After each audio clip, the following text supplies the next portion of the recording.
Hello! Salut! Aujourd'hui, on se retrouve pour vous conter 3 histoires mystérieuses et insolites sur l'île d'Oléron. C'est parti! Notre première histoire insolite est celle d'un bateau échoué sur la grande plage de Saint-Trojan, le Presidente Vieira. Dans la nuit du 18 au 19 novembre 1916, un navire à vapeur américain en provenance de Montevideo et à destination de Bordeaux se retrouve pris dans une énorme tempête.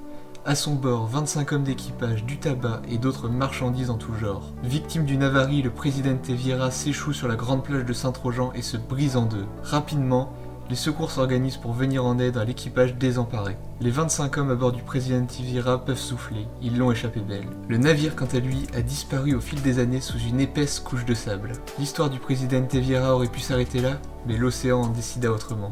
70 ans plus tard, en 1987, avec la modification de la côte et le recul de la plage, le navire refait surface. Aujourd'hui, la vieille coque en acier est envahie d'une colonie de moules que les pêcheurs viennent ramasser à marée basse.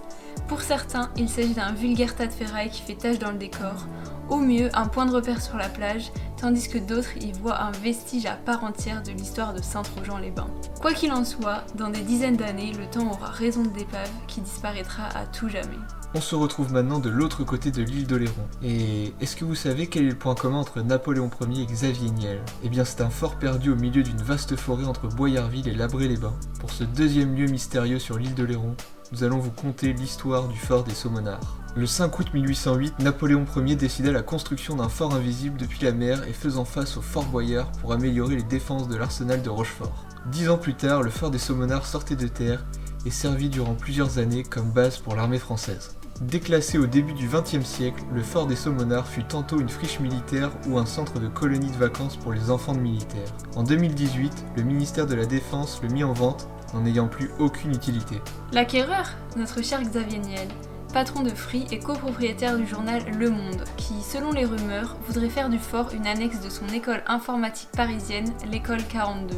Pour acheter un fort constitué de 8 bâtiments différents répartis sur plus de 25 000 m² et qui va nécessiter d'importants travaux avant d'être réutilisable, Xavier Niel déboursa quand même près de 900 000 €. Aujourd'hui, le fort des Saumonards n'a toujours pas été réhabilité et l'on se demande bien quel sera son avenir. Bref, ce lieu est surtout connu des amateurs de photographie, car à 2 pas du fort se cache un spot photo qui offre une magnifique vue sur le fort Boyard. On termine cette vidéo par l'insolite Villa Blocos. Vous allez voir, son histoire et surtout sa réalisation sont passionnantes. Au cours de la Seconde Guerre mondiale, les Allemands décident de construire le mur de l'Atlantique, un vaste système de fortification ayant pour but d'empêcher une invasion du continent par les Alliés.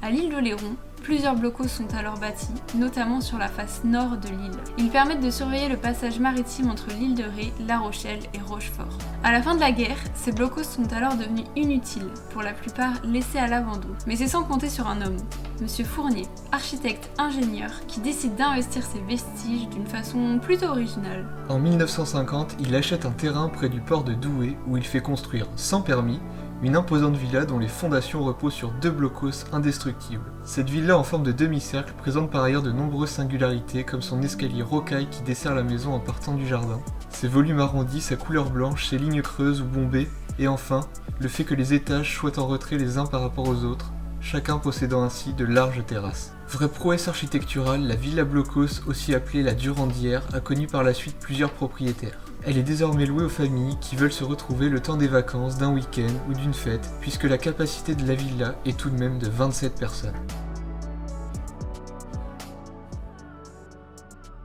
Voilà, c'est déjà la fin de nos 3 petites histoires sur des lieux insolites sur l'île d'Oléron. On espère que cela vous aura plu, et en attendant, n'hésitez pas à partager, À liker.